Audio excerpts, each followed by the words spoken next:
Hey everybody, today on Northern Revolutions, I'm going to talk about one of my absolute favorite bands, Blue Rodeo. And by request, I'm going to talk about which of their albums I think are the best. And if this is a band you want to get into, which records you should start with. So stay tuned.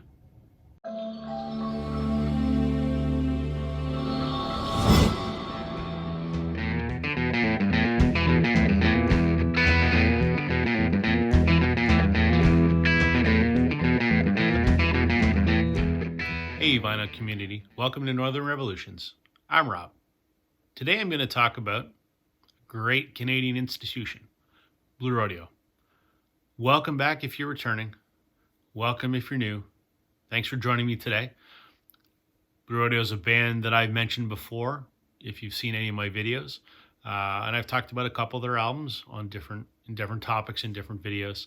But it was requested that I do an in-depth video about them. So a little bit of background. Blue Rodeo is a country rock band from Toronto. They've been around for 35 years. They are, at this point, some of the most highly revered musicians in this country.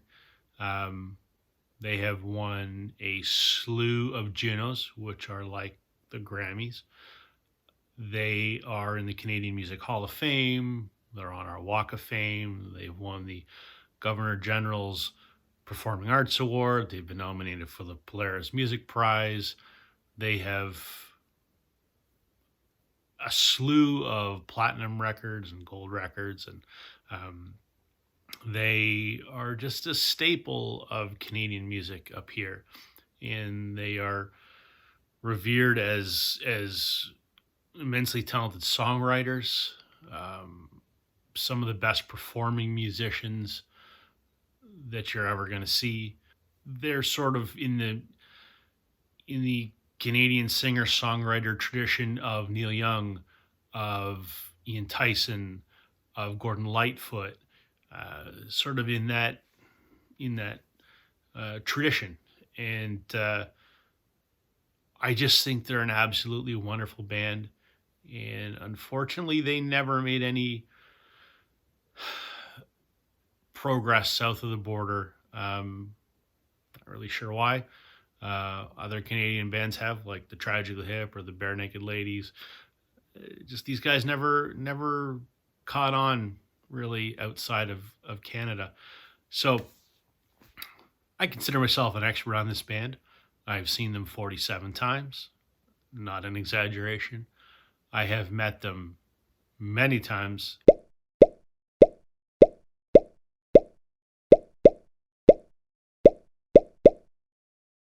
These guys have meant a lot to me, and I know everything about their music. So I'm going to do a little video today about albums that I think you might want to give a try. So before I do that, if everyone could do me a favor and hit that like button. If you haven't already, please subscribe to my channel. I really appreciate everyone's support. And also don't forget that bell notification icon. So where do we start? Well, I have picked a few albums that I think are their best. As I mentioned, they have 16 studio albums. They have 3 live albums. And they're all good. Absolutely. My personal opinion is that the prime of their career was the first half. That's not to say that anything that they're making now is bad. My personal opinion is that I don't want to say in their old age, but in their old age, I think that their songwriting has become a little stale. To me, there's not a lot of differentiation among the last half dozen albums, to be quite honest. I enjoy them, but they're okay. The albums in the first half of their career are outstanding. And so the ones I've picked are 8 of their first 9 that I want to talk about. So with that, I'm going to start at the beginning because that makes the logical sense.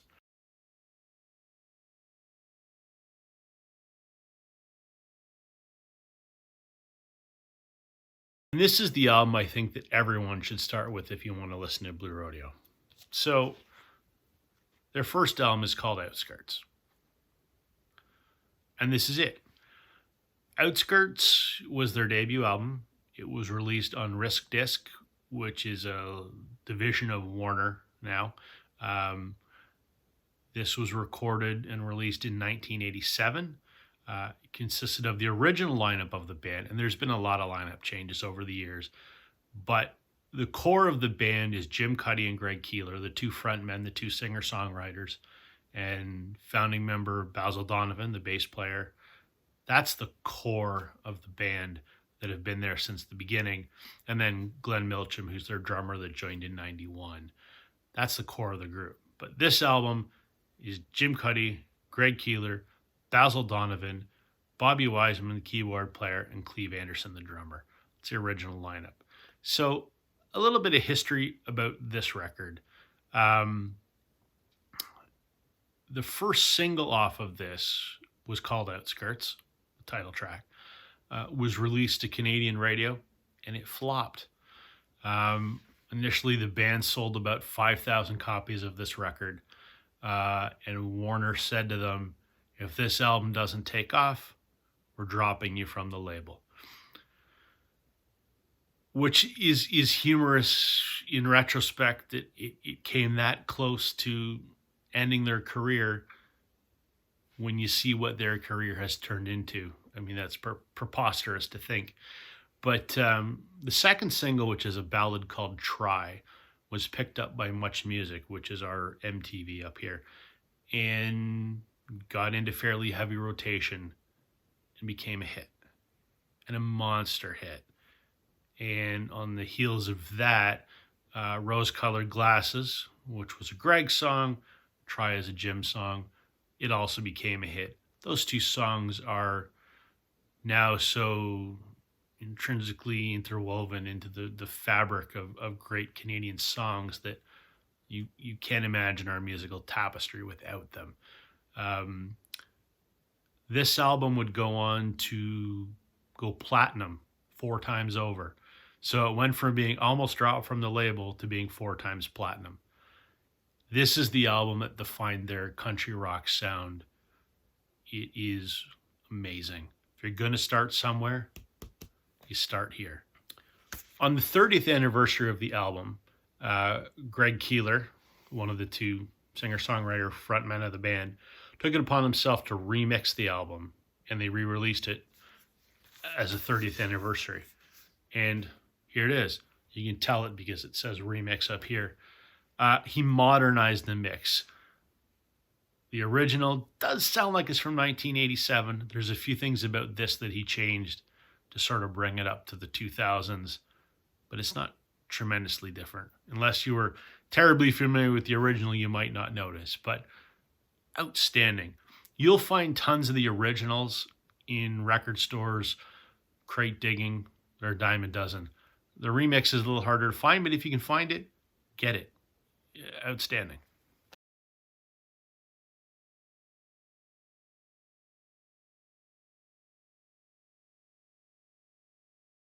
So that brings us to the next record I would recommend, and that's their second release, Diamond Mine.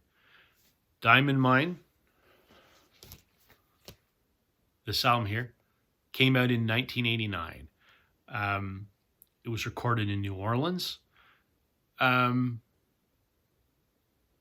It sounds a lot like the first record, but it's a little more, I want to say, artsy. Rodio's keyboard player at the time, Bobby Wiseman, was a very I'm going to say experimental keyboard player. He just went where the music took him, and the live shows from that time are known for his crazy piano solos. And so this record has a lot of that built into it in addition to their country rock, and it suits it. I mean, it really defines their sound from that era. Um, some great songs in here. Obviously, the title track "Diamond Mine" is still a fan favorite to this day. Is played at every single concert, and they do it as a long, you know, 8, 9, 10 minute jam when everyone has solos, and it's just a free form um, jam session. It's amazing. Um, a couple singles off of here. Um, How long was the main one? I think Now and Forever was another single. House of Dreams. None of those were huge. I think How Long and Diamond Mine were the big ones. But this is a very nice sequel to Outskirts. Like Outskirts, Diamond Mine was reissued. This came out on Record Store Day in 2012. You'll notice that it is the inverted cover. This is how it looked on CD, but it was black on vinyl. I don't know why. So when they redid this for Record Store Day, they made it look the same as the CD. Put it on 2 discs as opposed to 1. And the other thing they did with this is these discs are red and blue vinyl. You can find these on eBay or Discogs. They're around. They're not terribly expensive. The original issue of Diamond Mine you'll find all the time at record shows and all the time at record stores for, $5 or $10. This a little harder to find, but if you can find one, grab it. Better sound, and highly different visual release than the first one.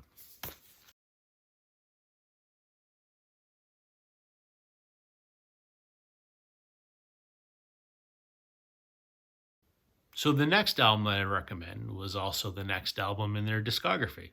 It's called Casino. So Casino was released in November of 1990. This was their 3rd studio album. Slightly different lineup of the band. Cleve Anderson, the drummer, left after Diamond Mine. He was a letter carrier with Canada Post, and he left the band to stay in that job, and did for a number of years. He's still a musician in Toronto.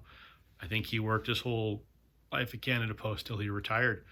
Just the choice he made. He was replaced by a drummer named Mark French. This is the only Blue Rodeo album that he appears on. This album, they took a slightly different approach. So this was recorded, I believe, in Los Angeles, I think. This was supposed to be their breakthrough record in the U.S. The producer they worked with, whose name escapes me at the moment, his objective was every song on this record could be a single. They're all radio friendly. There's no long, performance jams. They're all, 3-minute radio friendly hits. And I think they succeeded. I mean, there are some wonderful songs in here. Till I Am Myself Again was the lead single and one of the band's best known tracks. What Am I Doing Here? Another hugely successful single and an iconic song that the band still plays today at shows. Trust Yourself is one of the best rock song, like solid rock songs that they ever released. After the Rain still gets played at shows today. Unfortunately, this didn't take off in the US. Why? I have no idea. It just didn't. This was supposed to be the launching pad, and it didn't work. But it's still a really, really good. It's more roots rock than country rock. More solidly rock than anything they'd done before. It's a wonderful record. It too was reissued in 2012. Looks the same. You can tell the difference though. The original, the back has a photo of the group on it, and the remaster does not. I think you can find the originals you'll find all the time in record stores. Again, $5 or $10. The remaster, a little harder to find because there wasn't as many made.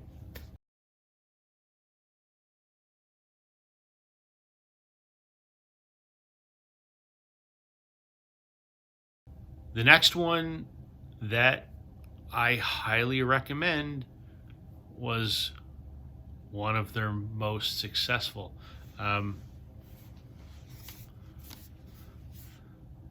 It's an album called Lost Together. Lost Together was released in 1992. It went 2 times platinum. I should mention that every one of their albums up to this point was platinum. So Outskirts was 4 times platinum. Diamond Mine was 3 times platinum. Casino was 2 times platinum. This was 2 times platinum. All tremendously successful records. This record, though, was nominated for the Album of the Year at the Junos. This is a different lineup of the band. So, still Jim Cuddy, Greg Keeler, Basil Donovan. Mark French, the drummer, had departed and was replaced by Glenn Milcham, who is still their drummer to this day. So he's been with them for 30 years. Kim Deschamps joined as multi-instrumentalist and pedal steel player. And this was Bobby Wiseman, the keyboard player's last album.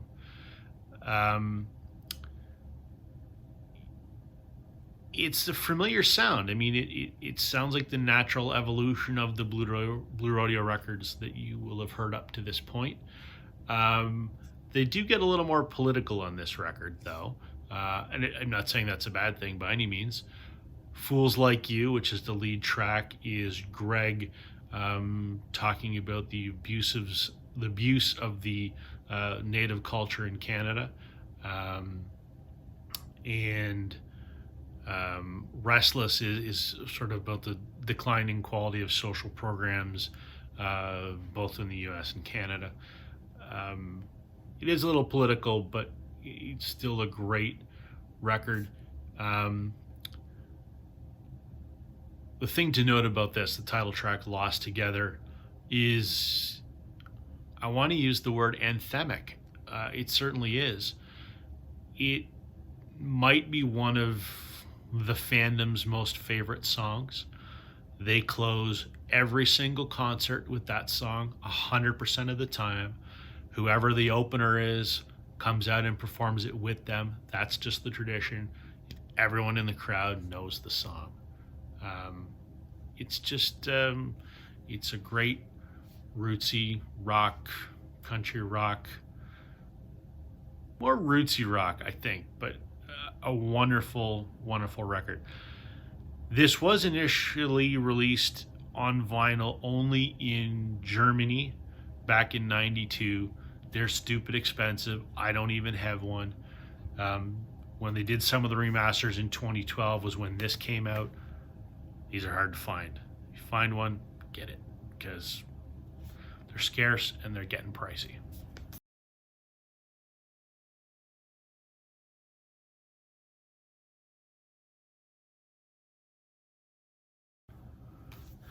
And that brings me to their magnum opus.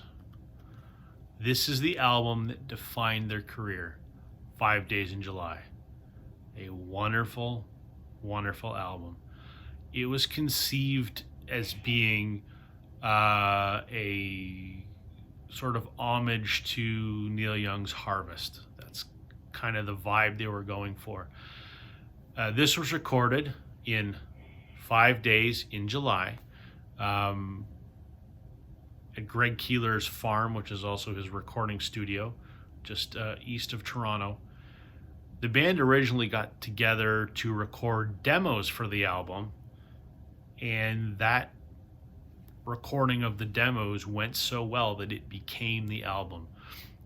It's largely acoustic. I mean, there's electric guitars in it. Obviously, you can see a Gretsch on the cover there, but it's an acoustic-y feel to it.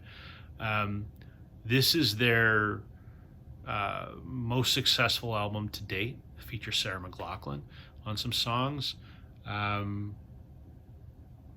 This is, if you're going to listen to one Blue Rodeo record, and if you don't pick Outskirts, you got to pick 5 Days in July.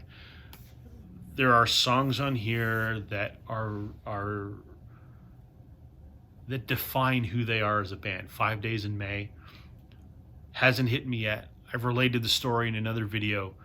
When they play this song in concert, Greg comes out to the front of the stage, plays the first couple chords on his guitar, and the entire audience sings.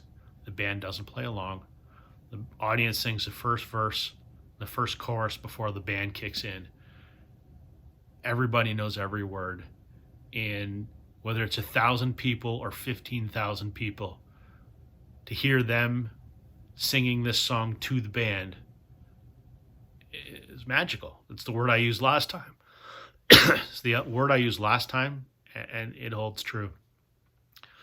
There are just some wonderful, wonderful songs on here. If you like Neil Young's Harvest, you will like this record. I should also mention with this record, the first time that this was ever manufactured, first and only time it's ever manufactured on vinyl, was with some of the reissues in 2012. It's the only time you'll find it. Good luck. Hard to find. They do pop up on eBay. You're going to pay a lot for it, but it's worth it.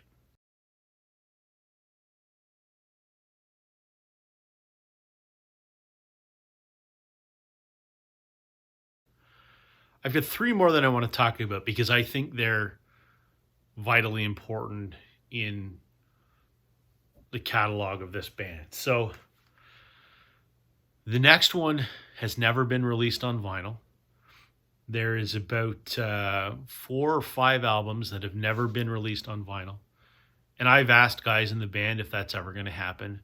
And they very much want that to happen. But it's not up to them. It's up to Warner Music Canada. I don't know why they haven't done it. They should take a page out of the Tragically Hip's book. They put out the entire catalog a few years ago and continues to sell really well on vinyl. So I don't know why Warner is reticent to do that, but I digress. The next album that I want to talk about is Nowhere to Hear. This is a very interesting record. What they wanted to do with this record is they wanted to recapture the recording magic that was 5 Days in July. So they reconvened at Greg's studio, but it didn't go like 5 Days did. By all accounts, this sessions were sort of wrought with tension and conflict, and it may have been a turning point for the band. But ultimately, they weathered the storm, but came out with a very, very different record. Whereas 5 Days in July is a Neil Young-esque, acoustic-y, country rock roots record. This is a rock and roll record. I have a love-hate relationship with this album, if I'm being honest. So why am I recommending it to you? I think half of this album is amazing.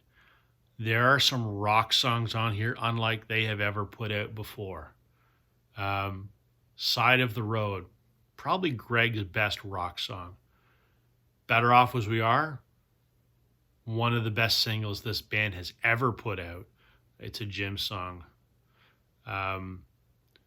There are some other great songs like Armor and Blew It Again. Great rock songs. But this is also a very experimental, trippy record. There are songs on here like Girl in Green. It's a weird song. Greg takes you on a musical journey. I don't get it. I appreciate it. I don't get it. Same with another song, Flaming Bed. Same kind of thing. Greg was on another level. I don't know if I mean that in a good way or bad way. But it's an experience to listen to them, and I think a very rewarding one. This is sort of night and day on this record, but it's really good on its whole. So, um, for some of the landmark songs that are on here, I do recommend Nowhere to Hear. I have two left.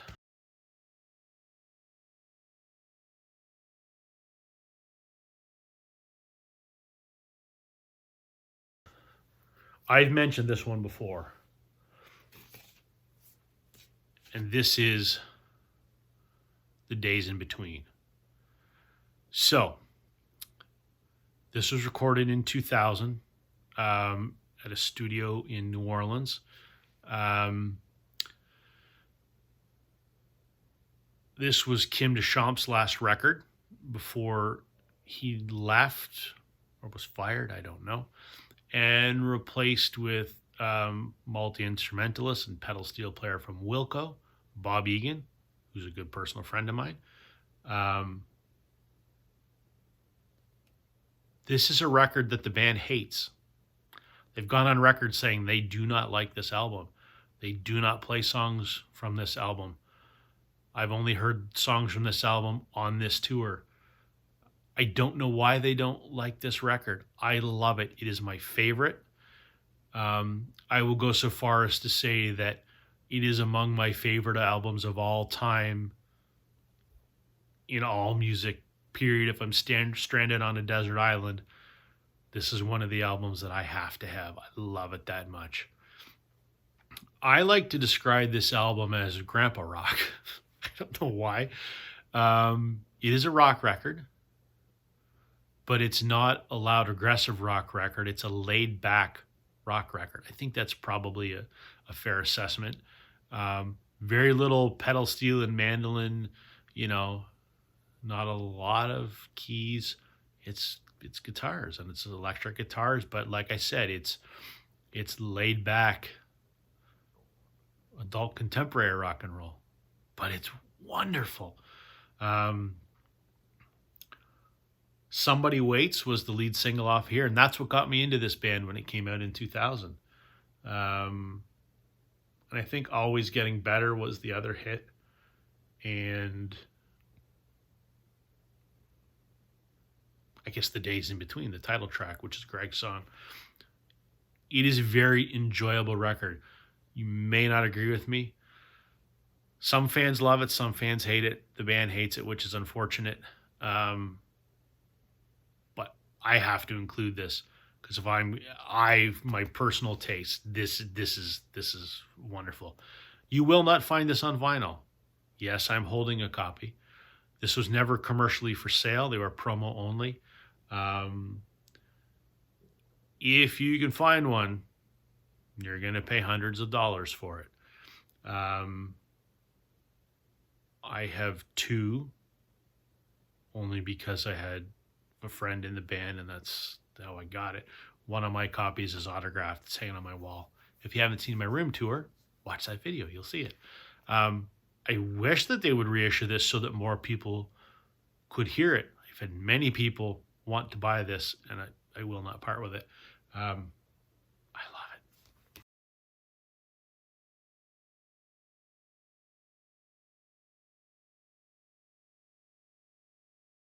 The last one I want to talk about, and as I mentioned, this is the whole first half of their career. What can I say? Those are the albums I like the best. The last one I really wish was on vinyl, but it has never been released on vinyl. And that is 2002's Palace of Gold. I love this record. So the inspiration for this album, and this is an autographed copy, that's not what the cover normally looks like. The inspiration for this album is Jim and Greg were listening to a lot of Stax records. So when they went into the studio, they wanted to sort of put their spin on the Stax sound. To that end, they hired a string section and a horn section to accompany them on this album and on the subsequent tour. Um, and it results in a really excellent sounding record. It's the Blue Rodeo sound with horns and strings. I don't know that there were any, major hits on here. Bulletproof was the lead single, and that was Jim trying to emulate another singer-songwriter, Ron Sexsmith. Palace of Gold, the title track, was reimagined by another band called the Sadies. They recorded it as a song called Stories Often Told off their album of the same name, which is great. And in fact, Greg likes their version of Palace of Gold better than his own. So when Blue Rodeo does Palace of Gold, they do it the Sadies way. But this is just a wonderful, rich roots rock with horns and strings. There are some great songs on here, like Homeward Bound Angel. I love that song. Really makes me think of my dad, who's no longer with us. Cause for Sympathy, Glad to Be Alive, Walk Like You Don't Mind. Some of these are just, it's wonderful. So those are the records by Blue Rodeo that I would recommend. You could ask another Blue Rodeo fan and they will tell you something totally different. I don't think that the second half of their career is nearly as good as the first half of their career. They did have a record called The Things You Left Behind, which was nominated for a Polaris Music Prize. I don't think it's okay. Is it prize-worthy? I don't think so. In Our Nature, which came out after that, Their newest album, Many a Mile. All these records to me sound the same. And I don't hear much distinction in any of the albums over the last decade and a half. Maybe I'm being too hard on them. I don't know. Maybe I don't know what the hell I'm talking about. That's a possibility. But the ones that I've pointed out, these albums define their sound. They all stand on their own. They all have a distinct identity, and they all showed a musical evolution. So that's my take on Blue Rodeo. For any other Blue Rodeo fans out there that think I'm full of crap, I'd love to hear what you think.